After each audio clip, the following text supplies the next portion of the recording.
Hey, so this week's episode of Fireforce. Uh, like I keep saying, and I know I'm repeating myself, since this anime season, most animes kind of became a trend because every episode just gives you more and more and more questions about the plot, about a specific event, and so on. And it's more apparent in this episode with Fireforce. Last week they actually started the investigation with the what happened in the Great Cataclysm, and with this episode we see them moving a bit forward with that plotline, and they finally see some stuff what's going on over there in the high energy reading area. But the more they get closer to it, the more weird things happen, suspicious things, and so on. Now, let's get into this episode and see exactly what happened. So, the episode starts pretty chill, so to say. We have Juggernaut meeting his parents, waiting for him there, especially his mother. And they had somebody stealing their potatoes from their small garden. Thought that was gonna be a nice subplot with him being worried about his parents, but I feel it got resolved pretty fast, but also got tied into the main plot a bit to explain some stuff. So, they finally start moving, and weirder things happen. You see there's this gas over there that makes all of them get high, like starting, I don't know, just having no inhibition it seems. Especially Shinra and Juggernaut started blasting rocks and so on, just having fun. Or in this case they thought they were actually accomplishing something. They thought the rocks were the enemy. Now, we see Licht is the only one that actually wears a gas mask, even though nobody else listened to him to wear one. Was to be expected, let's be honest. Was a fun moment seeing them all getting high. Arthur just went even deeper into his own delusions. Pan, the lieutenant, just became like a delinquent. The way he was with his neck like this, just talking like a complete delinquent. Wait, are you talking to me? Are you talking to me? That's how I felt about him. Tamaki was having an imaginary conversation with her parents, hinting a bit towards the ecchi stuff. I'm not gonna tell you anything. Anyway, after we get past this moment, it seems somebody was asking for help. Now, at first I thought it was this big thing, which turned out to be a huge worm, like a giant ass stone worm. But the worm was running after a mole, and the mole was the one that was asking for help. Yes, apparently animals talk here. We first meet the mole, and later on we meet a crow. So it seems the mole also was the one that stole the potatoes from Juggernaut's parents, because it was starving. Now, like I said, weirder and weird stuff. Talking animals, giant worms, a gas that makes you be drugged. We found out from the worm that there's this oasis in the middle of the area there. And somebody attacked it and took it from them. The oasis was a sanctuary for the animals, it seems. Now, before getting there, they also meet a crow who's a friend of the mole. The crow seems to be like the wise old guy, so to say like this. That's the feel I got from the crow, the way it was talking and acting. Now, we see that Ogun and Shinra, when they camp, there's the two of them looking over a cliff, and it seems it was looking like torches or stars on the ground in their own world. But as it turned out, the entire area, the blanket area over there, was full of infernals, like a sea of infernals. The crow tells them that, yeah, those are actual infernals. Now, as you guys well know, in the Tokyo Empire, in our main homeland, so to say, they kill the infernals or put them to rest. I like the moment between the crow and Shinra when the crow said, yeah, you guys actually kill your infernals over there, and Shinra had the moment, kill, okay. He admitted it to himself.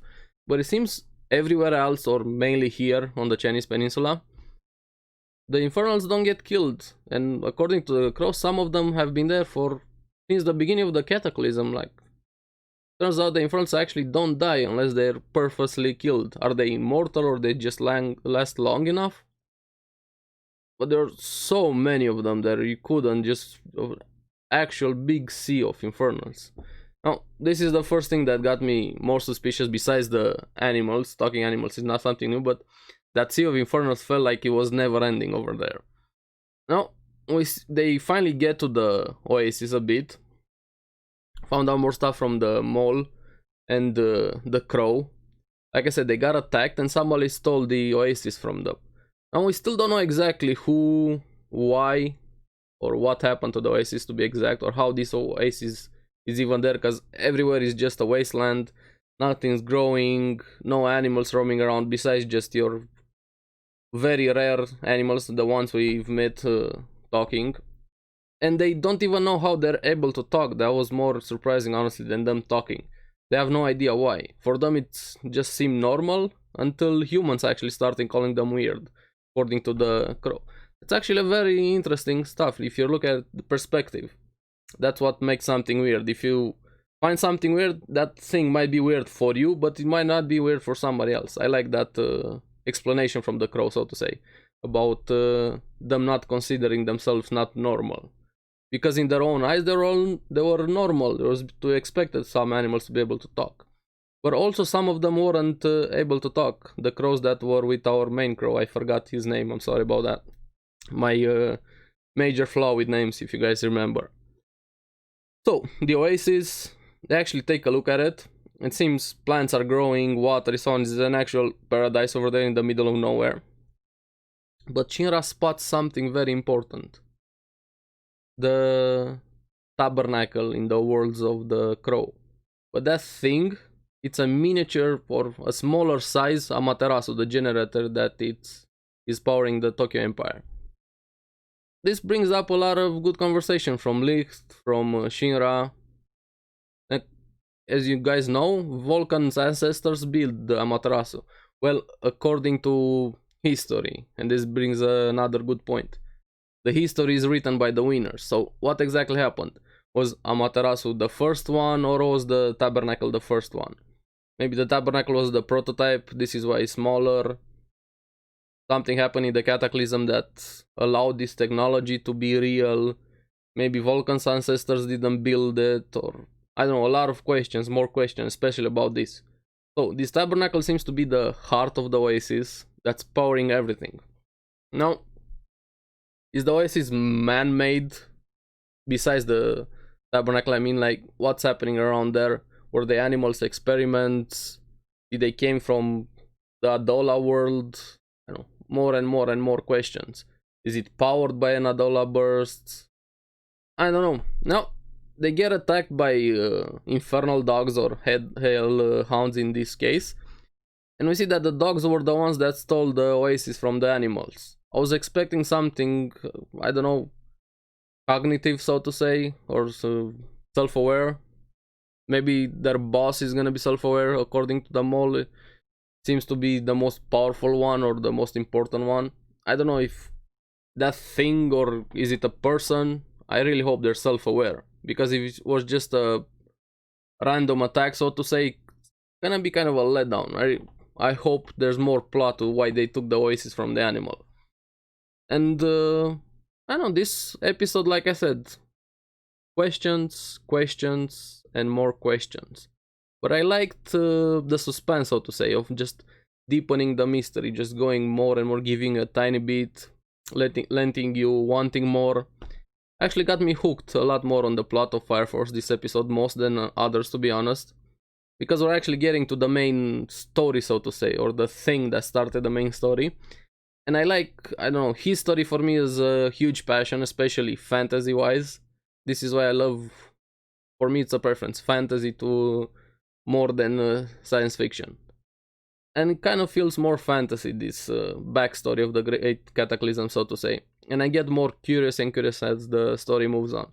This episode piqued my interest quite a lot. Hopefully you guys felt the same, or let me know what you guys thought about it. Now, going a bit into spoilers for next week's episode, just heads up, attention, spoiler talk a bit. Shinra towards the end hears a voice, protect the forest, and he gets an Adola link in this episode also. Now, in the preview episode, we also see this dark clothes lady or something like that. Is she the voice? I think she might be the voice, I'm not sure.